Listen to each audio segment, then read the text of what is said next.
So I bet you guys didn't know that we had a phone here, but we actually do here at TV Free Burning Man. And I just completed an interview a little while ago with abcnews.com, and their two questions were, are people upset about the Burning Man burning early?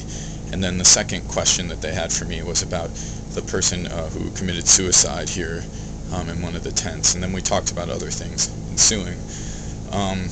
My response to the second question, which was about the suicide, was that in a town of 40,000 people, there's probably going to be one person that dies. And here, I would not have heard about it unless I had email access and somebody from the outside world kind of told me about it. And it's interesting how people outside of here tend to focus on that part of it, because it's kind of easier to understand and it fits into a particular box, and that's kind of what a news story is often directed at. And it's negative.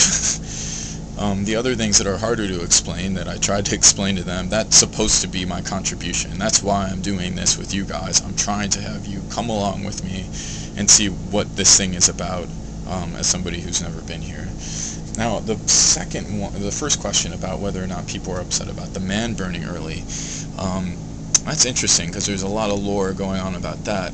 The dust storm that we had yesterday, followed by what was an ominous rain cloud that never came, and now apparently we might have some rain right now. As soon as they put the second Burning Man up, we started to have really, really bad weather, and somebody thought that that had some meaning to them and that it wasn't a good idea and that we already had one burn and you can't have two.